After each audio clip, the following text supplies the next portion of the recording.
If I could encourage anyway, I would just kind of look at it and go, hey, and not just wives, but husbands too, look at the things that your spouse does that you don't see. Men are pretty simple creatures. I mean, right? We're not super complicated, especially when it comes to the way we operate in our daily lives. So I can isolate my work day from my home life and compartmentalize a lot of things. What women probably need to know about men is, like, we want your affirmation more than anything else, and we will move heaven and earth to get it. Yeah. Your blended family has a 100% chance of success when you do it God's way.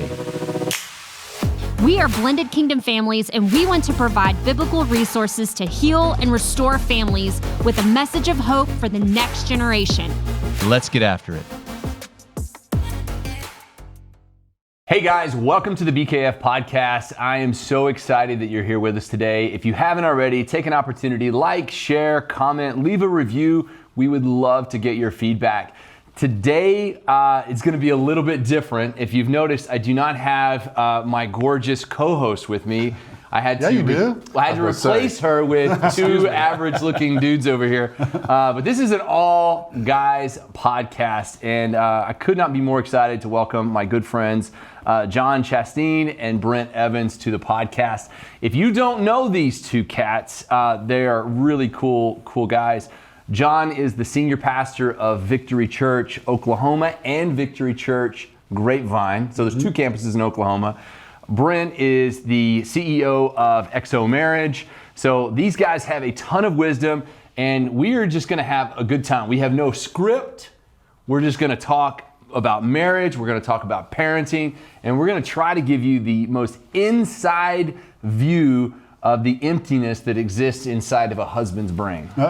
So this will be a short podcast. This is going to be really short. But guys, welcome. Before we get started, love for you to take a minute, just introduce yourself, tell everybody about you, your family, and kind of what you do. So we'll start with Jon. All right, so my name is Jon Chasteen, and I've been married to Michelle, and I'm trying to talk so I can do math in my head right now. We got married in 2001, so we've been married almost 22 years. We have two kids. Corey is a sophomore in high school. Pray for me, my daughter. You have the same going on.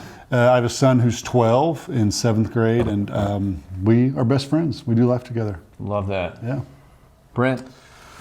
Well, you know, I've been in the studio before on the BKF podcast. You had. This is your second time back. I feel like I'm home again. Yeah. So my wife and I, we've been married actually 25 years this month, so we will celebrate 25 years of marriage. It's gone by very fast, I would say, but it's been a lot of fun as well.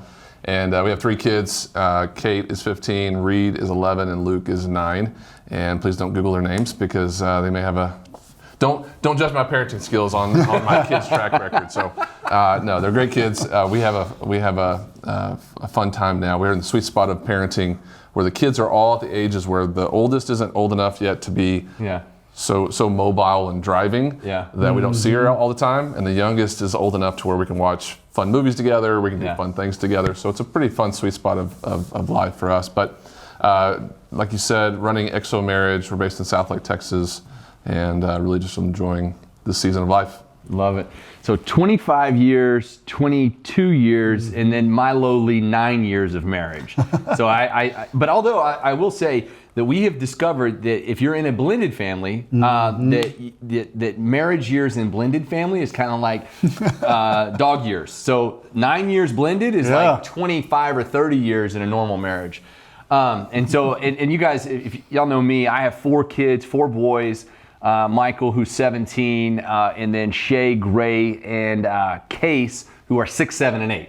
So I know we do life together, guys, and we have a lot of fun. And we're all married to women who are way beyond. We outkicked our coverage big time. They're much cooler than we are. They do more cool stuff. They're probably smarter than we are. And so when we talk about marriage, guys, and I love that we get to do marriage together, and I think that's very important. And if you're listening to this and you're like, if you want to glean something from this, is we want to give you the inside view of how men think. It's really what we're trying to get to, is help you understand your husband a little bit better, maybe relate to him a little bit better. But I love that we get to do marriage and life together. I think that is very important. I know we've all talked about that, having good guy friends who we talk about, who love the Lord, who love our spouse, who love marriage, and are for marriage. I mean, those are the kind of people that we have to gravitate to do this right. And it's not that we don't have stress and pressure, we do, but it's good to do life together. So we're going to talk about, what is a husband's view of marriage? What are the things that are important to them? How do they thrive in marriage? What would you want the audience to know about the way husbands think? So we're going to start with the eldest of married people, 25 years in marriage and working in marriage ministry. Right. It's kind of what we do. So you should be an expert in marriage, which is kind of funny because it's like, man, we teach this stuff. Why can't we do it? But in 25 years of marriage, what would you say is the things, the top priorities that men seek? Yeah, for sure. Well, men are pretty simple creatures. I mean, right? We're not super complicated, especially when it comes to the way we operate in our daily life. So I can isolate my work day from my home life and compartmentalize a lot of things. Be quick to gravitate towards sexual moments if they're available, but also be quick to sort of like want to have friendship with Stephanie, my wife, and want to spend time with her just to kind of hang out. So I'm pretty simplified when it comes to that. However, over 25 years, I've learned that I have to be in a constant mindset of thinking about, am I pursuing Stephanie? Am I doing the right thing consistently? Because I think as a natural tendency for guys is, we can find our wives, we can get them, we can put them as trophies on the mantle, and then figure out the next thing to tackle. So over 25 years of marriage, I've had to relearn how to pursue Stephanie consistently. And even though I'm a marriage guy, I run a marriage ministry, I still have to put the principles into practice. It doesn't happen naturally. So I oftentimes have a conversation with Stephanie, and she'll be like, hey, we haven't had a date night in a while. You just send me flowers, but your assistant actually ordered them. You didn't. She's on to you. So she's just like, she's on to the game here. Because you we get can't on get away with. autopilot and those sorts of things. But for guys, we really do. We want our wives to be romanced, to be loved on. But sometimes just you get busy and you forget those sorts of things. So I would say that's one of the key ingredients to a long, healthy marriage is you are building the marriage every single day. You're not giving up. It's not a reset button in a demoralizing way, but it's like every day you have a new opportunity to romance and pursue your wife. And when you're in tense seasons, and I tell this to people sometimes, it's like, why would you want to be in a marriage with somebody you don't like? So and that you can grow apart very quickly. And you don't even realize it. Kids can drive you apart, work can drive you apart. So it's really important that every day you're spending time intentionally pursuing one another. I think as guys, we sort of take that for granted. So I think if you can just do little things every day and not in a laborious way or like I'm just doing it out of misery, but I'm doing it because I actually like this person and I kind of want it to pay off in the bedroom, but I do it just because I love them as well. Well, and you brought up a really strong point that I think a lot of people forget is men want their wives to be their friend. I mean, they want them to be their best friend in so many different ways. It's not just the intimate moments of this is what's on my heart. They want to be able to hang out with them and watch a TV show and joke around and have inside jokes. That is a craving that men have because it connects us in the levels that maybe, we're not just talking about serious things all the time. I think with spouses, so many times it's like, let's get to the serious logistics. What's going on? What's going on with the kids? Oh yeah, by the way, we haven't had sex in a while, so let's jump in there and get that done too. No, we want to be your buddy, and we want that friendship. John, I'm going to go to you. It's really good. The things that you have found in 20 plus years of marriage, and you were married pretty young. 21. Yeah, and you were married young too. I was the only one that was older because I'm oldest out of Took you a little while to tame the wild beast in you. I was the stallion in you. The professionally single dude that I was. I didn't get married until I was 36. But you were married young. So what have you learned, and what would you like to talk about in terms of what do you think is important in marriage? Yeah, I think I've talked about this a couple of other avenues and times, but I think the expectations we set on our spouses is a really, if you really want to boil it down to the core of a lot of fights and a lot of challenges, and is we have these expectations, and we really talked about it in our premarital counseling. And I realized that my parents had shaped what my view of a wife should be. Her parents had shaped what her view of a husband should be. And her dad, my wife Michelle, her dad was like he could fix anything. Yeah. Like he one time he went to the junkyard and bought 2 cars and cut them in half and welded them together and made it work. No way. I'm dead Does serious. Michelle think you should be able to do that? Well, no, not now. Yeah, not now. And he literally built their house. He's an Yeah. electrician, plumber, lay tile, lay all these kind of things. And she kind of walked in thinking, well, my husband's just going to be able to do all that. Yeah. And I'm not incompetent. I can do some of that stuff, but I cannot weld 2 cars together. And for me, I kind of had a mom growing up that was very, honey, what do you need? You know, what can I get you? Just a very servant's heart. Yeah. And not that my wife doesn't have a servant heart, just in case she's watching this. But she's like, no, get up off your tail and get your own, you know? Yeah. And you can come here and do dishes too. Yeah. So luckily, premarital counseling in a lot of ways saved our marriage before it started. But I think even when it comes to sex, when it comes to meeting emotional needs, when it comes to meeting, we have these expectations that we put on our spouses subconsciously that we don't even realize we're doing it. And then when they don't meet that need, something fires in our brain that they may not even know we're mad, but we're mad. And so a lot of it goes back to, am I putting a false expectation on my spouse? Yeah.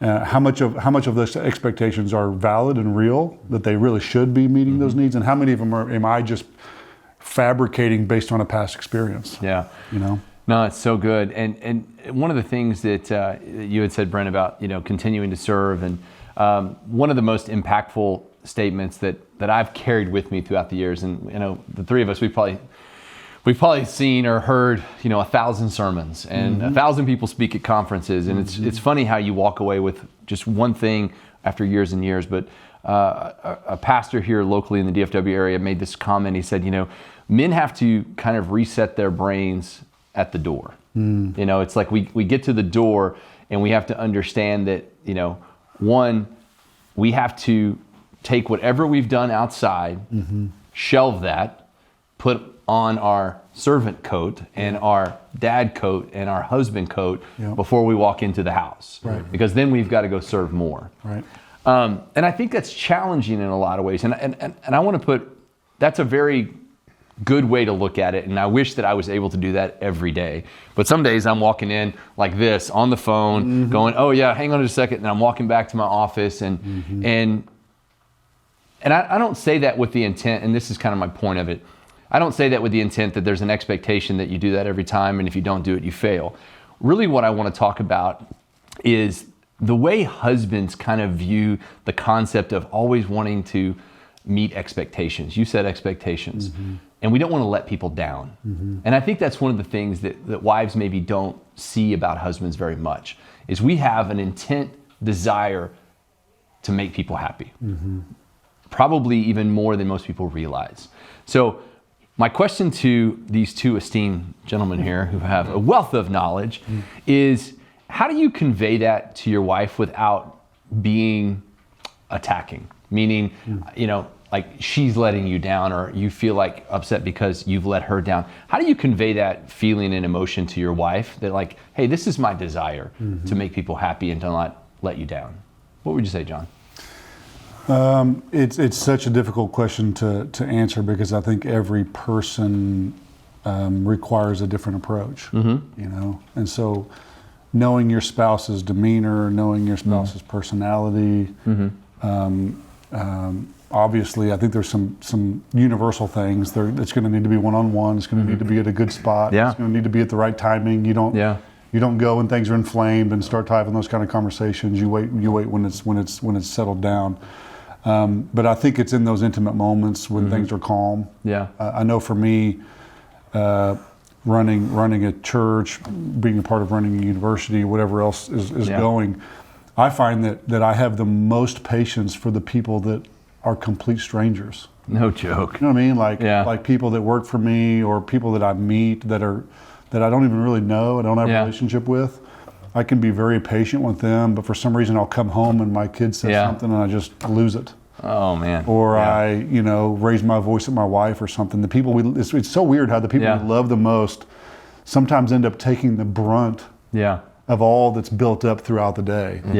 And so I think you're so right that when we come home, how we enter the room is really important. Because, you know, men carry kind of a deep voice. Many of us are big posture.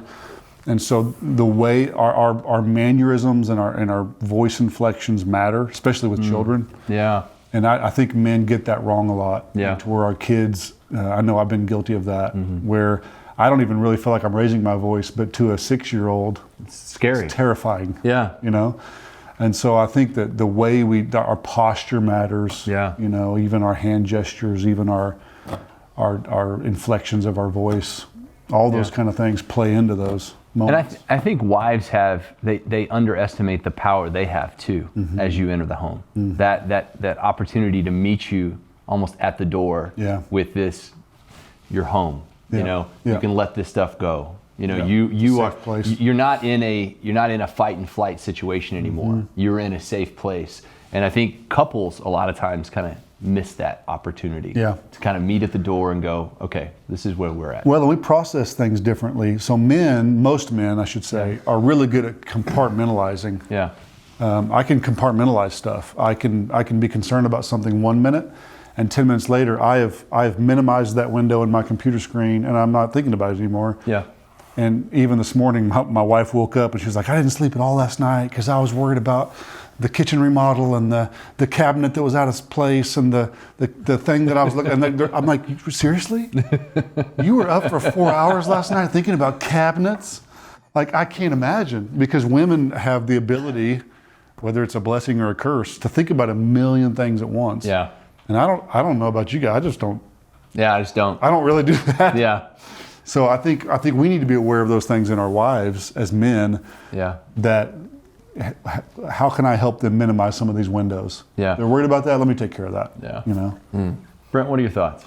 Well, I think if I look back over the 25 years of our marriage, not 100%, but most of our arguments or disagreements have come through communication, whether verbal or nonverbal. And even this past Sunday, we were having late lunch, and everyone was hangry. And I said something stupid, and because I was hangry, you know, and it was an environment where it was a loud restaurant. One of my kids was, you know, out of control. I was hungry, and I just said something stupid. And it led to a tense, you know, moment. And Stephanie's quick to forgive, so it was great. But you know, it's just that happens so many times. And I would say that for wives, you don't realize how quickly you can get your husband revved up, not sexually, but actually like fight or flight, by just unleashing on them when they walk in the door. Hey, the kids are doing this. I just got a call about this. I have a honey-do list for you. Like you're just like adding it all up. All of a sudden, I'm walking in from the work day or whatever it is, and I'm all of a sudden feeling overwhelmed with all the stuff I just got walked away from, but now I've got to deal with. So I think it was my encouragement to wives out there is like allow your husband the grace to sort of walk into a moment and process things a little bit differently than you are. Or even how you approach it. Like my 22 years of marriage have taught us. I've learned a lot about Michelle. Michelle's learned a lot about me, but she has learned that men are fixers. Exactly. Like if you tell me something, what I hear is I want you to fix this. And so now she's gotten to where she'll say, hey, let me give a preface. I don't need you to do anything about this. And then she'll start. She just wants to. But then I'm still like, well, I got to fix it then. I still, and what women probably need to know about men is, like, we want your affirmation more than anything else. And we will move heaven and earth to get it. And it's not even as much about sex or physical stuff as it is, we just want to be affirmed. We want our wives to look at us and say, you're my man. Thank you for providing. Thank you for fixing. Thank you for. And so she's learned to say, listen, I don't need you to fix this, but it's really good for women to understand that when you say anything to your husband, what they're hearing you say is, fix it. I need you to fix this immediately. Which causes us to be anxious about it. You know? Well, I also say about tone. You know, tone is a big deal in marriage, and so oftentimes I can say something that I don't even realize I'm saying it. It comes across as rude or abrasive to Stephanie. So a lot of times I have to go to myself, have an inner dialogue that says, all right, she's not a business associate or somebody that you talk to like that. she's your wife. She's supposed to be like cherished and showered with, affirmation, positive affirmation. So I sometimes can take her for granted, our relationship for granted, because we are friends. We started off as best friends. So sometimes when I'm talking to her like she would be my buddy or whatever it is. And it's hereditary to some degree, but I can come across sometimes like a butthole in certain. Can I say butthole in this podcast? Yeah, you can. You're good. Is this going to get bleeped out? I thought that was pretty G. So I can come. So we have this conversation. So there's actually a code word in our language. When she says this code word, it means that I'm being a butthole. Yeah. And I just need to. And I don't know. I sometimes don't realize it. Can you share very helpful. Is it avocado? Avocado. So it's one of those situations. He's not going to tell us the code word. We don't need to know. Yeah. But anyway, so the idea that you can be communicating to your spouse and you think you're communicating something a certain way, but they're hearing it some different way. Absolutely. Is extremely important. And if you sort of lock down and say, well, you're not even listening to me, that's not what I meant. Yeah. And you start going tit for tat on that, it just goes completely south. And so what we've learned is to just, what I've learned at least, is to say, you know what, I was wrong, I'm sorry, and try to if I want to get my message across to Stephanie, I have to learn how to do it in a way that she can hear it. Yeah. And vice versa. And sometimes you don't realize you're carrying this stuff with you from the day, and it's just on you. Yeah. You know what's really interesting, and I didn't say this, and most people know I'm a counselor and have been for 17 years, and one of the things that I see in marriage counseling most often is that the received message wasn't intended. For sure. And so you talk about tone, you talk about situation, you talk about all these different factors, and then whether you're a husband or a wife and you say, well, that result is not what I wanted. I don't think you ever go into an argument going, I really want to fight for the next 3 days. Right. Looking forward to this. Looking forward to it. I've planned this thought out, and I'm going to say this, and for the next 3 days, we're going to argue. Hopefully most of the time, you go into it going, hey, I just want to make a little point here, a small, little bitty point. Yeah. And what had happened is because of all the miscommunication that's happened for the last 2 weeks. It's the last straw. Is all of a sudden the dam breaks and boom, there you go. It started out small, and all of a sudden you're talking about things that happened 4 years ago. You're like, I know you've let that go. You've just pulled it from the arsenal and said, let's shoot that arrow. Yep. But intent is so important. And I just want, again, we're three husbands up here talking about intent. And we want our wives to know we want the best. And there are times when we're a butthole and we just say the wrong things. But overall, everybody has the right intentions. We're trying to do the best. We want the affirmations, things like that. We're going to talk about parenting here in a minute because I want to dive into this. But before we leave marriage, if you could give one or two insights to our female listeners, because we have 84% female listeners here. Wow. Now I'm nervous. Yeah, I'm you should be. nervous. But if you can give one or two insights, be like, hey, this is a good thing to think that your man is thinking. Your husband is probably thinking this. Yeah. What would you say? I would. Hopefully the relationship is fairly healthy. But if your relationship is even fairly healthy, I would say your man most of the time is thinking, how can I, maybe please isn't the perfect word, but what can I do to gain my wife's affirmation? And I think it's at the core of every human being. We want to be accepted. We don't want to be rejected. Rejection is one of the most inflammatory things we can ever experience, whether it's a job or a spouse or a parent or And so maybe that's universal. Maybe that's not just a man thing. But I think that every man is usually thinking, it's twofold. How can I get you in bed? But even at a deeper level, it's way deeper than that. That's superficial. It really is coming down to, how can I prove my loyalty and my love to you? Yeah. What is it? Flowers? Okay. Yeah. Is it trim the bushes? Okay. Is it? Yeah. It's we will move heaven and earth if it pleases you. We do. It sounds silly, but we really do have this desire to really create a happy home and please our wife. Yeah. Man, that's good. Yeah.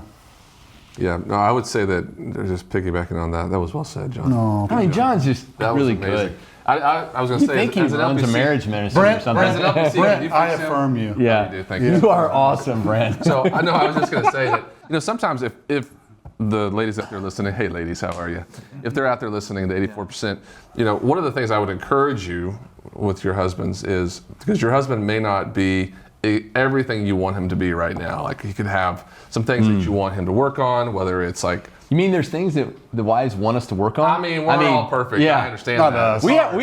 We have a list of things we have yet to achieve. And our wives make sure they say, okay, we need you to do this and this and this. You're just working your way through that. I mean, it's a simple handyman task. So I'm like, John, I'm probably even worse.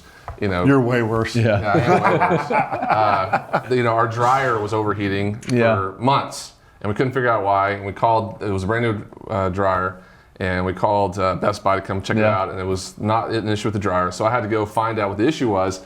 And I felt like King Kong. I climbed up on the side of the house. I emptied the air dryer. Really? I cleaned it out. I had to get like multiple different tools to get because Wow. He's like, I don't know what they're called. Yeah, I don't know what the tools were called. Like a little it was screwy something that went this way, and there was an electronic This something that generation's happened. Bob Villa. Okay, come on now. So I completed that task, and Stephanie, just in a small way, was like praising me about it.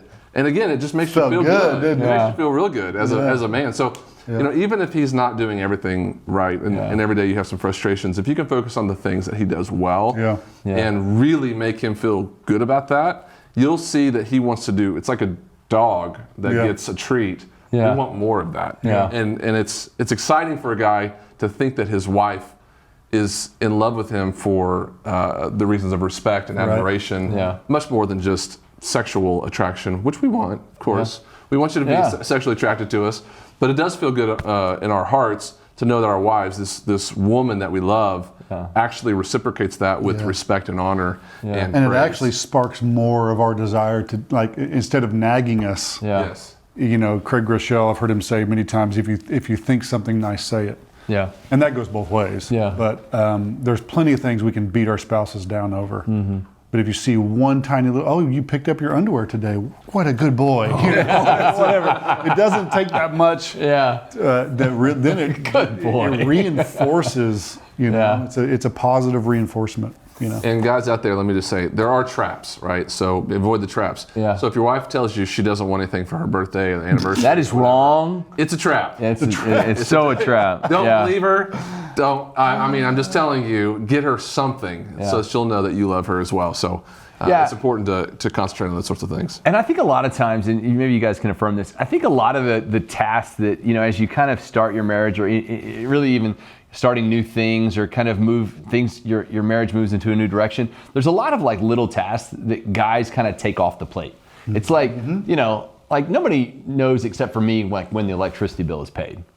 I'm the one who actually types that in and says, okay, send. Same. And there's a lot of those little things that kind of get out of the view. Right. And I think if wives, if I could encourage anyway, I would just kind of look at it and go, hey, and not just wives, but husbands too, look at the things that your spouse does that you don't see. Yeah, it totally goes both ways. Yeah. Like if Michelle goes out of town for a couple of days, I'm like, oh my gosh, why is this not happening? Yeah, why does this not work? Well, we live in a world where like there's all these sorts of women empowerment and men feeling like they don't know their role sometimes, and women as well. I would encourage couples out there, both sides, don't criticize your spouse for something they can't do that you can do better, right? Yeah. So like in the situation of paying bills, sometimes husbands aren't as good at like money management as wives are, and the wives will complain about it, but the wives are actually the ones that should be doing it. Yeah. It's okay. Yeah, it's okay. And the same thing with like cooking or cleaning or doing something around the house.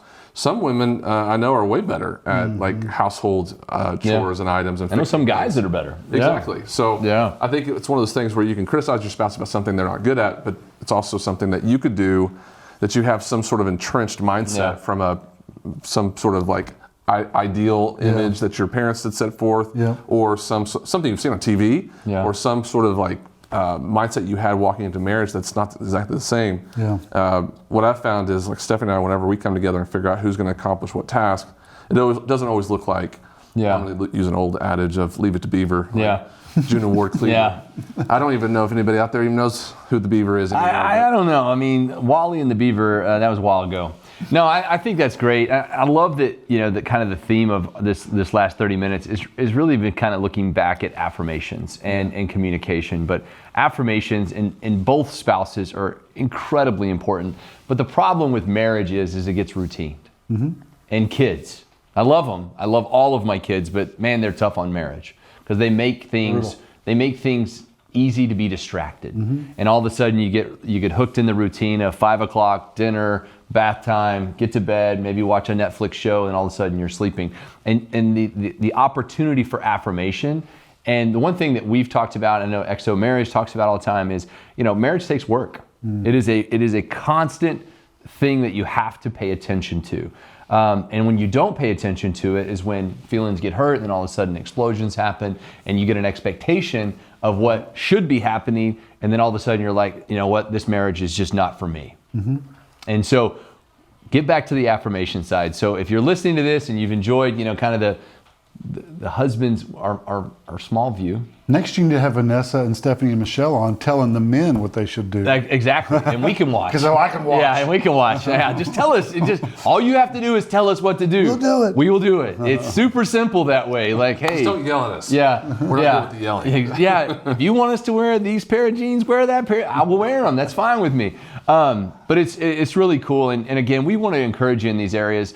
And these guys are great. Brent. XO Marriage is one of the best, if not the best, marriage ministry in the United States. It's the best. The best. It's I would say the best. the best. And I, every time I talk to somebody, I always say, hey, if you want to make sure that you're working on your marriage, get with XO Marriage, attend a conference, Absolutely. stream it online, do whatever you got to do. And then the other side of this is, Jon being a senior pastor, get inside the church. If you want your marriage to flourish, be in the presence of God, be in the presence of other people or believers. I mean, these are things that are just fundamental with like, how do you do marriage? Yep. So we're going to spend the next just few minutes, because we only got a couple more minutes left. We're going to talk about parenting just for a minute, just simply because, why not?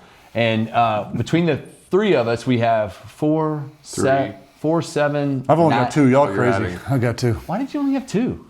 Because of what we're about to talk about. Oh, yeah. Parenting's tough. neurology. Yeah, parenting's tough. Now, you guys parent daughters. I'm lucky. Don't have one. I hear your stories and I'm like, man, y'all need to come counseling. It can be challenging, but it has its rewards Yeah. too. So I want to talk to you a little bit. Dad's view, parenting daughters. First off, I'm not writing any parenting books until my kids are like 35. Yeah, until you got it right. Yeah. So everything I say is with a grain of salt. Parenting daughters is really, really fun when they're young. And it's fun when that sounds terrible. It's fun now too, but they kind of hit that 12, 13 age and puberty happens and things start happening. And then, daddy's little girl doesn't want to be quite as affectionate as she once was. And, you reach in to hug her and you're like, I don't know where to grab you now. It's weird.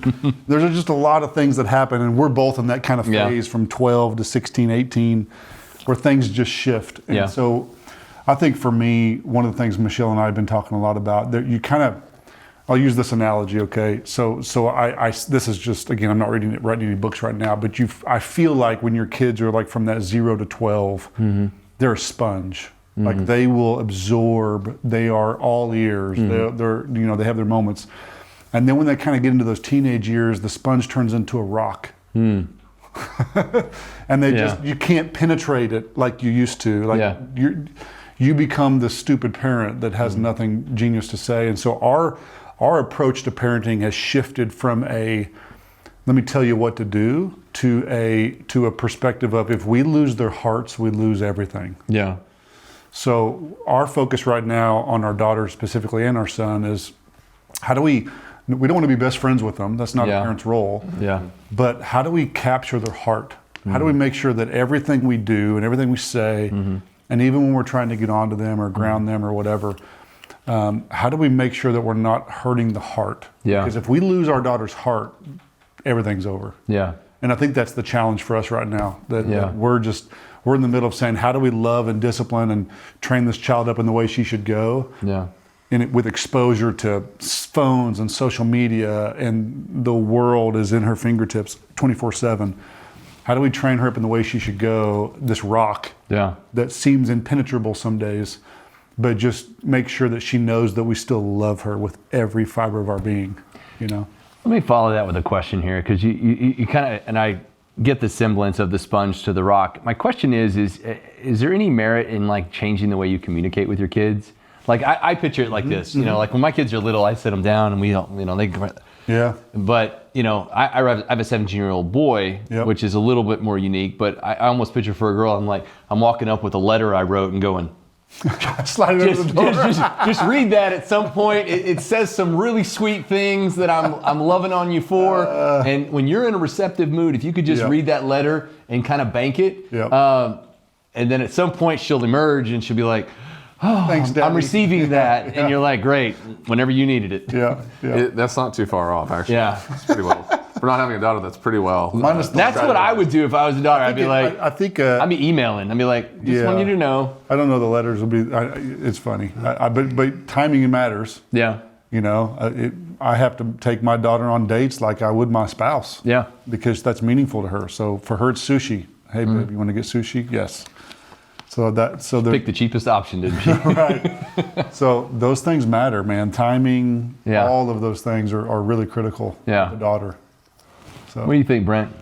Well, I'm very humble in this situation because I'm walking through the parenting the road. So I take the same with John, take it all with a grain of salt. But Yeah. my daughter's 15, same class as John's daughter, actually. Yeah, our kids go to school together. Yeah. So we're very similar in seasons of life. However, I would say that with Kate, you know, in dealing with her, I've kind of had to learn because she can press my buttons more than even Stephanie could 100%. as a man. And so whenever I'm talking to her, she can quickly, through disrespect or dishonor or attitude or, you know, being hard-headed, you know, just not listening, disobedient, whatever it is, I am quick to just fly off the handle. Yeah. Just because it drives me crazy. Yep. And Stephanie's just like, you can't talk to her like that. Yep. And I kind of go, she's not listening to me. She's disobeying. I think it's because, like, you know, we all run organizations. Yeah. All three of us. Right? Yeah. So you go to work and you've got you know. Everybody respects you. That's Dr. Chasteen talking. Yeah. That's the Brent Evans. That's the Scott talking. And then you get home and your kids are like, yeah, whatever. I don't know. Yeah. And there's something that bubbles up and you're Yeah, like, it's like, you can't talk to me that way. Talking that way in my own household. What are we doing here? That's planet are we living on?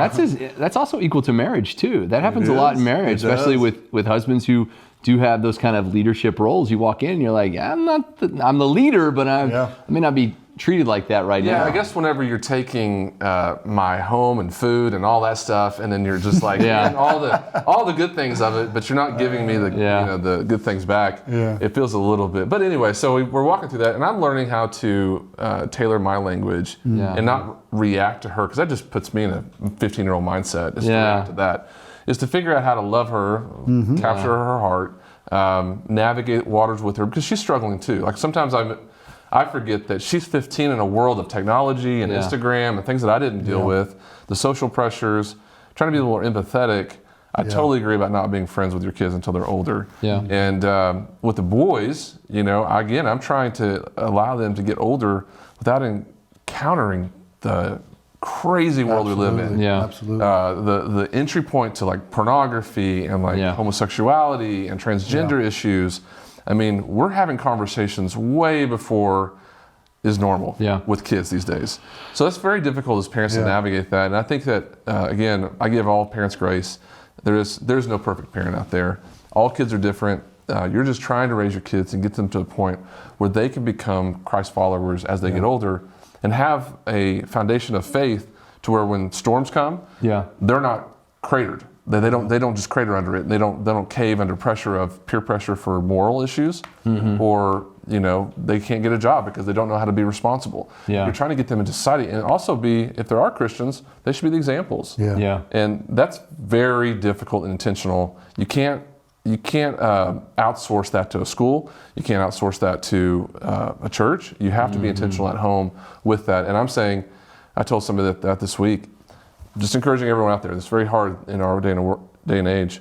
If you can have one family meal around a table a week, your chance of success in your family for your kids is astronomical. Just one with no phones, put them away, sitting around the table asking. We call it rose and thorns. We ask everyone what's their rose and thorn for the day. And you just kind of go around the table and what's your high and low for the day. That time around the table is so unique in our world. Most families do not spend time around a table like that talking. And because of sports schedules, school schedules, are lucky if we do it once or twice a week. And so, but you have to be intentional. It could very easily be no times every week. And so no TV, no distractions, just getting together around the table, because pretty soon they're going to be, like 2 years from now, Kate will be in college. And then pretty soon they're all out. Yeah. And you don't have those moments anymore. And you're just stuck with your wife. and then who knows if she'll even eat with you. No, I think that's great. And I know that there are folks out there raising daughters that, man, we know that struggle and we see it. Raising teenagers, I have a 17-year-old. Raising my little ones, my 6, 7, and 8-year-old, I mean, it's just about having fun and Just hunker down. Yeah, you just kind of hunker down and you're like, okay, guys, you can't toot at the table, and they learn words, and we're starting to see this. They're learning words and they don't know what they mean, and so I'm like, hey, whoa, can't say that. Can't say that. But 17-year-old, the one thing, I guess how I'm going to kind of end this and kind of get to this closing point. The one unique thing that I had to think about as a parent that really shook me was, and really changed the way I parent, was we talk about, and your dad does a wonderful job talking about mega needs, right? Women, their mega need is security. Men, their mega need is respect. Yeah. I never associated that to kids. As I was raising kids, I never put that on them. Yep. And the minute that I started looking at Michael, my 17-year-old, and not necessarily changing the way I parent, but at least acknowledging that was his mega need too. It wasn't just mine. Yep. I didn't just need respect. Yep. He needed respect. That's good. And so when I started approaching parenting, like, hey, I'm going to respect your space. Now you're going to have some boundaries, and there's some clear things here. But once you get to that 17, 18-year-old, and they're just about to go out of there, you've got to give them enough room to be like, okay, go. Yep. You know, you can come back if you want to, So true. but I'm going to respect your decisions and what you're doing, and go, okay, at a certain point, this is on you. Yeah. You know, so at 17, I'm not asking you, you know, maybe, are you passing everything in classes? Yeah. You know, that's really on you, because you're gonna see the results of that here. I can't do anything about that at this point. Yeah. So it's like, I need to respect your decisions. I need to respect your time schedule. Yeah. I need to respect the way you want to study. Yeah. I'm not here to tell you those things anymore. Yeah. So That's really good. And I think with a daughter, again, making sure they feel secure, making sure they understand security is the way that you don't lose their heart. Let me tell you, I know we're trying to wrap it up. I'll say one really quick thing that I've really started doing in the past, I mean, even in the past 6 months to a year, that really helped me with my daughter. One, before I get to that, prayer. Yeah. I mean, my wife and I hit the throne room for our kids every day. But I feel like God gave me this vision. But I can actually, if I will stop and look past the immaturities of my 15-year-old daughter and her room that's a mess and she can't hold her tongue and God actually gave me a glimpse of her when she's 35 with kids. And I had this unbelievable picture of her, and I was like, she's going to be a great mom. And like, it's hard for me not to get emotional when I picture that. Like, she is going to be an amazing woman. And so when I look at her in her room and I just want to strangle her, I can actually stop and say, you know what? No, there's a mom in there. Yeah. There's somebody who's going to give birth to life and find the love of her life. And it kind of softens my heart enough to say, you know what? This crazy girl, you know, I was that way. Like, we were telling stories before the podcast started when I was an idiot. We were all idiots. I kind of still am, but you know what I mean? Yeah. I can look past the moment that's in front of me and know that she's going to grow up to be an amazing woman. That helps me in the moment. I think that most people who are not parents, and they don't understand this, but if you're a parent, you realize this. There's so much fear in parenting. You're just fearful all the time that your kids are going to make a mistake. They're going to do something they shouldn't do. They're going to, whether it's a fatal error or a life-changing. Fear-driven. Yeah, it's all fear-driven. The same thing happened with me, especially with Kate. I had not the same kind of image of like 35, but I just felt like God gave me a supernatural peace that He just told me she's going to be okay. Yeah. She's going to end up fine. Because you see them in these microscopic moments where they're making foolish choices, and you're like, I don't know how she's ever going to make it. I've said that 100 times. I don't know how she's going to make it. I used to tell Michael, I'm like, you realize that there's complete generations ahead of you. I'm not talking about just one. I'm talking about 1 and 2. There's 2 generations of people that really don't think you're going to make it. that was me telling him at about 14 and 15 years old. I'm like, we really don't know if you're going to get it. We're scared. It's amazing. It's amazing that we all made it. Because but my story, I mean, we made knucklehead decisions back when we were 15. I did, at least. Oh, man. And so, I have to give her grace to let her learn those things. But I look back and I go, man, there were times where I'm shocked that I'm still here because I made some stupid decisions. I remember one time I was driving. We were just a small distance. Yeah. My buddy had a little small coupe. I got on the top of it and I was hanging on the sunroof. Oh yeah. And I thought he was just going to, because we were going down to his house from this park. And I thought he was just going to make it a little easier to drive. He hauls butt, is swerving like this, and you're hanging on, just having a ball. Anything could have happened. Yeah. That would have caused a head injury or death. Yeah. So there's moments like that, especially as boys, you do stupid stuff, that you realize God's in control of it all. You have to give him control, and you can't overthink it. Can't be fearful. Yeah. Very difficult, but it is the way of success. Yeah, I love that. Well, guys, we're going to wrap up. This has really been a lot of fun. Again, Pastor Jon Chasteen and Pastor Brent Evans, Bishop Brent Evans of XO Marriage, and then just lowly me, BKF podcaster. Now, we're excited to have just spent some time with you, and I hope that you've gained some kind of knowledge through our knucklehead experiences, not only with marriage and just the inside view of kind of the husband's motivation. I think that's such just great nugget that I wanted to leave people with is we have the motivation just to make you happy. We just want to please you, and I think a lot of men feel that way. And then on parenting, just keeping straight, prayerful, and then knowing that no matter what our bad decisions are, that usually God is in control of this, and He's gonna make us out. So, guys, thanks so much for being with us. If you want to connect with these guys, you can visit xomarriage.com. You can visit Victory Church, Grapevine, Oklahoma City, Edmond. Victory.church. Victory.church. You're also the president of the King's University, and this dude he's big time. But they're also great guys, great friends, and they both have amazing brides and amazing kids. And so I'm excited that we got to spend some time together. Thank you guys for being here. Guys, thank you so much for joining us. Again, like, share, comment. If we said anything here that you didn't like, don't tell us about it. But you can also send us an email. Jon at Victory. Yeah, Jon at Victory. Guys, thanks so much for being with you. We'll see you next time. Take care. Hey guys, so glad you were here with us today, and I hope you enjoyed today's episode. And you can find more resources from Blended Kingdom Families at blendedkingdomfamilies.com. Join us again next time as we hang out with more amazing podcast guests. And remember, nothing will be impossible with God.